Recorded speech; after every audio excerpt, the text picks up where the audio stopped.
Running a hotel wasn't just a job for me, it was my whole life. My name's Sarah, and this hotel was my world. That was until he walked in. You couldn't miss him. A young man in a suit that practically shouted wealth. His eyes were glued to an expensive phone as he checked in, flashing a smile that could sweep you off your feet. "Good evening, I'm Jacob," he said, his voice smooth and confident. "I'll be staying for a couple of nights. Anything exciting going on around here?" I found myself smiling back, caught a little off guard by his charm. "Well, Jacob, this city's full of surprises. Depends on what you're looking for," I replied, handing him his key. Our conversation was short, but it left an impression. Maybe it was the curiosity in his eyes, or the way he seemed genuinely interested in what I had to say. He didn't stay long, but when he checked out, he left a note. "Enjoyed our talk. Care to continue it over dinner?" it said. I hesitated. I wasn't used to mixing work and my personal life, but there was something about him that intrigued me. I decided to take a chance. We met at a cozy restaurant, the kind of place where the buzz of chatter and clinking glasses made you feel like the rest of the world didn't exist. "You've really got that hotel running like clockwork, don't you, Sarah?" Jacob said with a smile as we settled into our seats. I laughed, feeling unexpectedly at ease. "I guess you could say I've had plenty of practice." The evening flew by as we talked about everything and nothing. Jacob seemed like an open book, sharing stories about his travels and business ventures. When the conversation shifted to me, I found myself opening up in a way I rarely did. I told him about losing my parents and how it had been just me and my sister Camille against the world since I was 24. "That's a lot to handle, Sarah," he said, his expression softening. His eyes held a mix of admiration and something else I couldn't quite figure out. I shrugged it off, saying, "We all deal with the cards we're given, right? Camille has always been my top priority. Our parents left us a little money, and I've worked hard to grow it bit by bit." Jacob nodded, looking impressed. "That's really something," he said thoughtfully. As the evening went on, he added, "You've got a good head on your shoulders." I realized I hadn't laughed this much in ages. But when I tried to ask him about his family, he smoothly changed the subject. "My parents and I don't see eye to eye," he said, a shadow passing over his face. "Let's just say they have their way of seeing the world, and I have mine."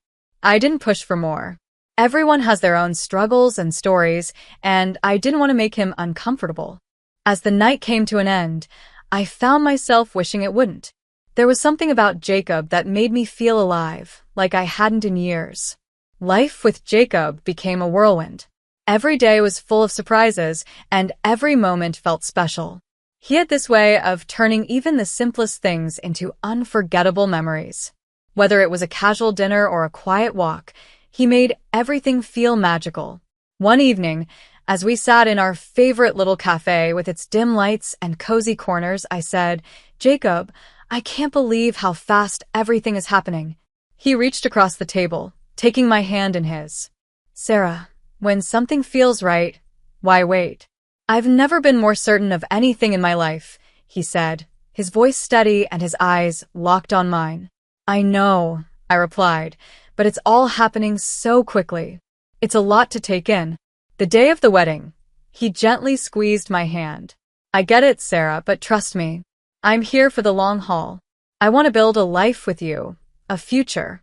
And I want to start by making this wedding day the most incredible day of our lives." The way he talked about the wedding, with so much excitement and certainty, was hard to resist. He painted a picture of a celebration so grand, it took my breath away. "Imagine it, Sarah," he said, his voice brimming with enthusiasm. "A ceremony no one will forget. A day that celebrates our love. It's going to be perfect." And then he smiled, leaning closer. "Just wait until the honeymoon."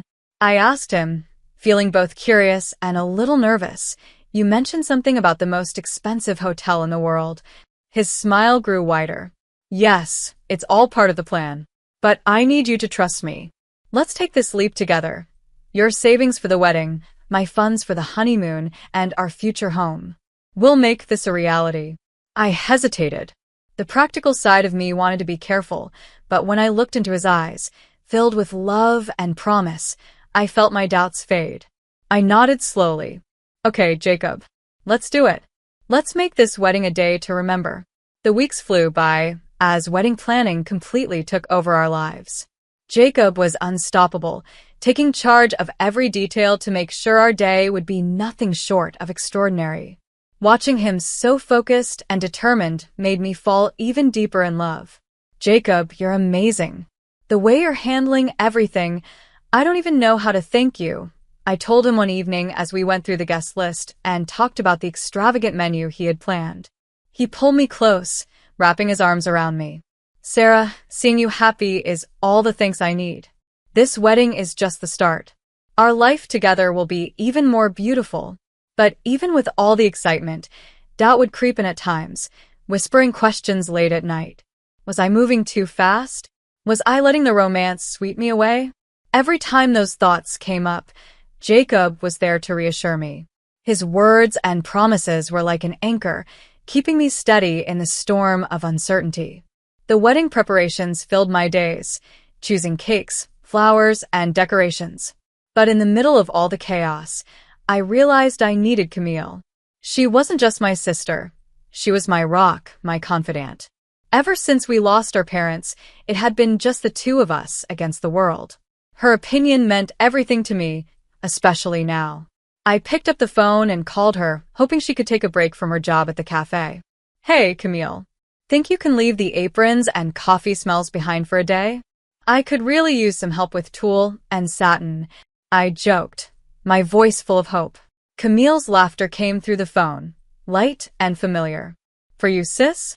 I'll trade coffee stains for bridal trains any day. Give me an hour to finish up here, and I'm all yours. The bridal shop felt like a dream, filled with white and ivory gowns that seemed to flow like waterfalls of lace and silk.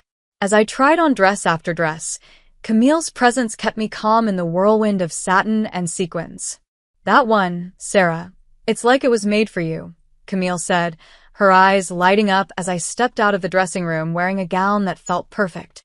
I turned to look at my reflection, the dress fitting every curve just right and flowing softly to the floor. You think so? I don't know, I feel like a real bride, I said, a smile spreading across my face. Camille's grin matched mine, but for a brief moment, I caught something in her expression, a shadow, quick and troubling. Before I could ask, she grabbed a dress off the rack. Mind if I try this one on? Just for fun, she asked, holding up a gown that shimmered with every move. I laughed, surprised and amused. Planning to elope, are you? Or is there some mystery man you've been hiding from me? Camille laughed too, but it wasn't her usual carefree laugh. There was something else there, something I couldn't quite put my finger on. Oh, Sarah, you know me, always a bridesmaid, never a bride. But a girl can dream, right? She joked, though her eyes quickly darted away as if to hide something. The rest of the day was filled with laughter and the soft rustle of silk, but I couldn't ignore the shift in Camille's mood. Her bubbly self seemed to fade at times, replaced by moments of distraction. Everything okay, Camille? You seem a little off today, I asked gently, feeling a twinge of worry. She waved her hand dismissively, brushing off my concerns. It's nothing, really, just the chaos at the cafe. You know how it gets, she said with a quick smile, but it didn't quite reach her eyes. As we left the bridal shop, the weight of whatever she was hiding hung between us, creating an uneasy tension I couldn't ignore. I wanted to believe it was just pre-wedding stress or maybe a tough day at work, but deep down, I had a feeling it was something more. Something bigger. I lay in bed, staring at the ceiling. The excitement of finding the perfect wedding dress had been replaced by worry about Camille's strange behavior. She'd always been like an open book to me, but now it felt like some pages were missing, with secrets hidden between the lines. As the wedding day got closer, the happiness I should have felt was clouded by a growing unease.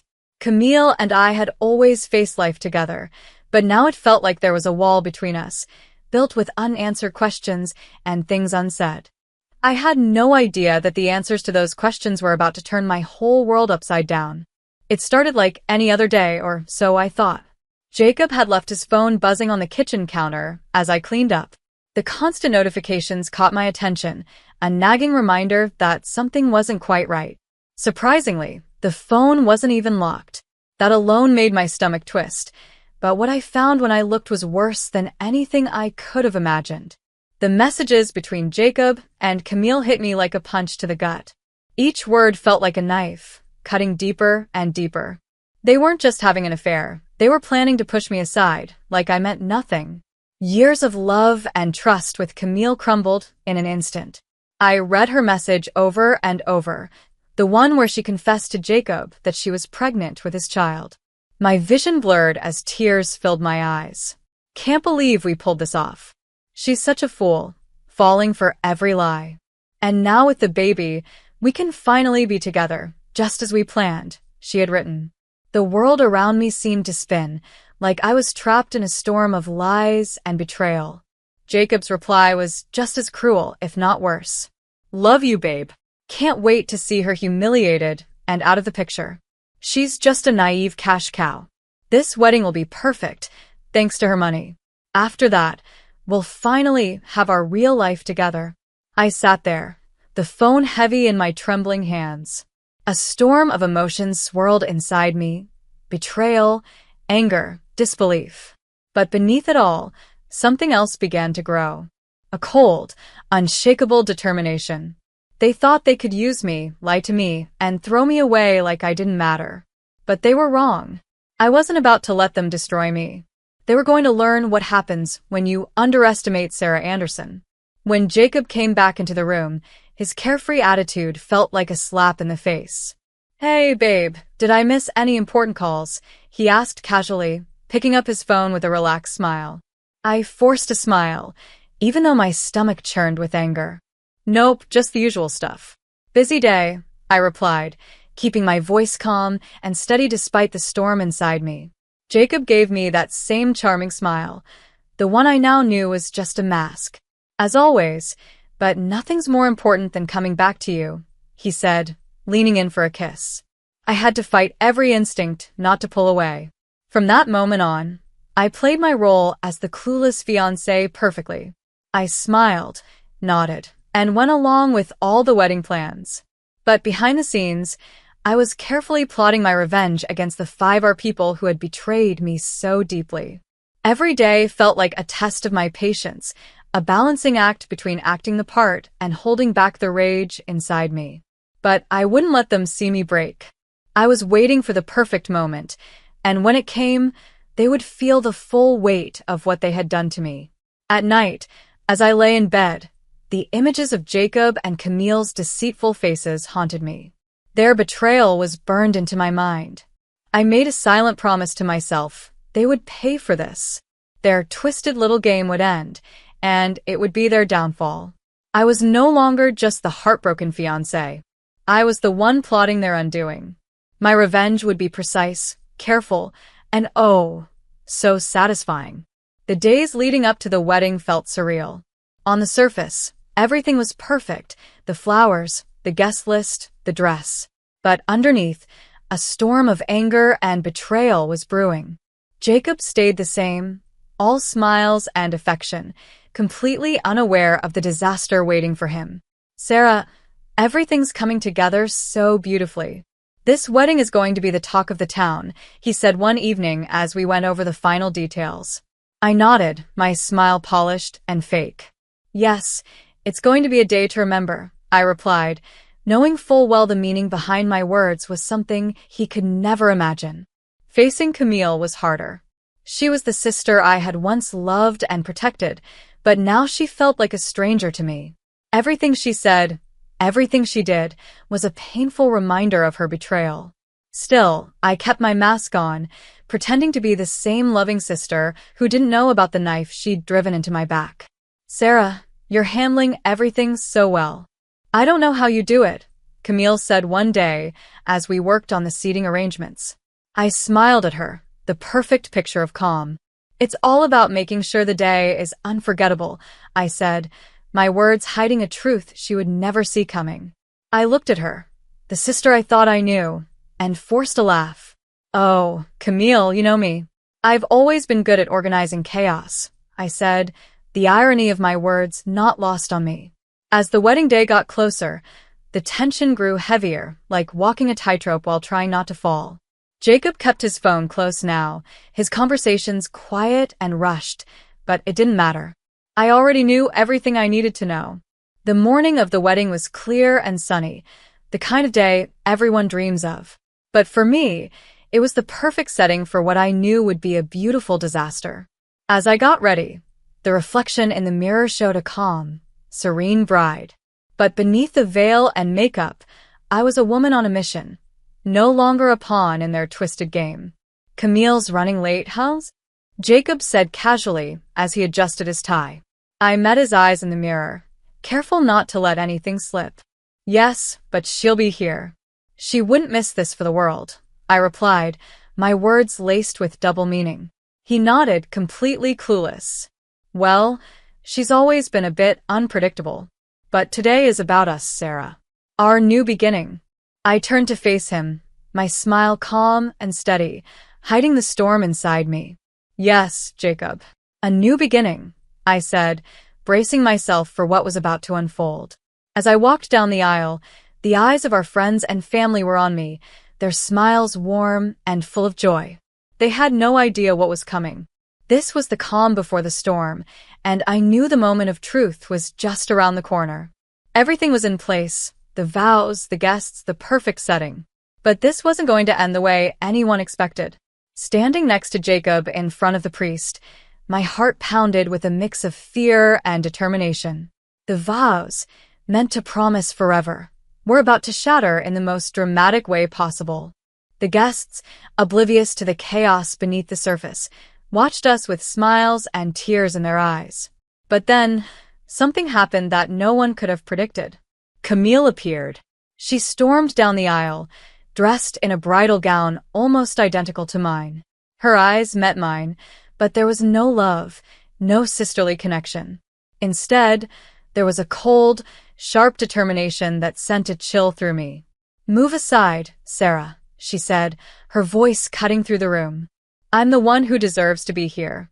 Jacob loves me, and I'm carrying his child." "I'm carrying his child," Camille declared, her voice cutting through the stunned silence. The room erupted into whispers and gasps as the guests exchanged confused and disbelieving glances. Jacob, instead of showing shock or regret, let out a hearty laugh, dropping the mask he had so carefully worn. "Well said, Camille. Sarah, you've been a good host, but this is where your part ends. Why don't you join the audience?" "This is Camille's moment now," he said, his words dripping with mockery and arrogance. Their betrayal, so public and cruel, sent a shockwave through the room. The audacity of it left the guests frozen in disbelief. But as the weight of the situation hit me, I did something no one expected. Not Jacob, not Camille, not even myself. I smiled. I looked at Jacob, then at Camille, and said, "Of course, why not? I wouldn't want to miss the show. After all, I did pay for it." My voice was calm, steady, masking the storm raging inside me. Camille and Jacob exchanged uneasy glances, clearly thrown off by my response. This wasn't the reaction they had expected. The guests were just as confused, their eyes darting between us as they tried to make sense of the surreal scene unfolding before them. I walked gracefully to an empty seat among the guests and sat down, my head held high. The whispers around me grew louder. What's she up to? Is she really going to let this happen? The questions buzzed through the crowd like bees, but I stayed serene, a statue in the middle of the chaos. Jacob and Camille, now standing together at the altar, looked unsettled. My calm demeanor had cracked the confidence in their plan to humiliate me. This wasn't playing out the way they'd hoped. "What's your game, Sarah? Why are you so calm?" Jacob asked, his voice a mix of confusion and unease. I met his gaze, my smile unwavering. "No game, Jacob. Just enjoying the fruits of my labor. Please go ahead." "I'm eager to see how this all turns out," I replied, my words sharp and deliberate, like a knife wrapped in velvet. The ceremony continued, but the atmosphere was different now. The tension in the room was palpable, the guests caught between shock and anticipation. They couldn't tell if they were witnessing a wedding or the opening act of a dramatic disaster. As Camille and Jacob exchanged vows, their words felt hollow, a mockery of the sacred promises they were meant to represent. I sat there, surrounded by friends and family who struggled to comprehend what they were seeing. Inside me, the fire of betrayal burned, but my composure never wavered. They thought they'd won. Little did they know, this was only the beginning of my plan. I knew this was just the start.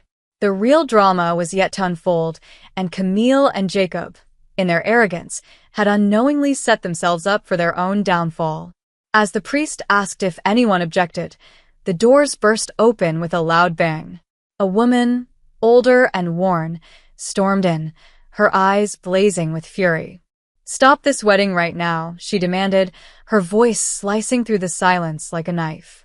Jacob's face turned ghostly pale, his eyes wide with panic. "Sabrina? What are you doing here?" he stammered, his polished facade crumbling in an instant. Sabrina, Jacob's legal wife, as I had uncovered, marched straight to the altar. "I'm here to stop you from making an even bigger fool of yourself and these people," she said, her voice firm. Then she turned to me with a sympathetic look. "Sarah, you deserve to know the truth." The guests broke into murmurs, the scene unfolding in front of them more gripping than anything they'd ever seen. Camille clutched her stomach, her face frozen in shock and fear. Sabrina didn't hold back. "Jacob is a liar and a cheat. His investments failed, and he's drowning in debt. He's been using all of you to try and save himself," she said, her voice steady and loud. "And Camille, you poor girl, you're just another pawn in his twisted game." The room erupted into chaos. Guests stood up, their whispers growing louder with each passing second. Jacob tried to speak, but the uproar drowned out his voice. I rose to my feet, my heart pounding, but my voice stayed calm and strong. "There's more," I announced, my words cutting through the noise. The room fell silent again, every eye on me. I hired a private investigator after I found out about Jacob and Camille's affair. Not only is Jacob married and drowning in debt, but he's also been hiding a child, a daughter he's never supported. Camille's face crumpled, her expression shifting from shock to devastation. "Jacob, is this true? Tell me she's lying," she pleaded, her voice breaking. Jacob stood there, pale and defeated, with no words left to defend himself. His web of lies and betrayal had unraveled completely, leaving him exposed for all to see. But the final blow was still to come. As the guests tried to process the revelations, 3 stern figures entered the room: Jacob's parents. I had contacted them and told them everything, and now they were here to confront their son.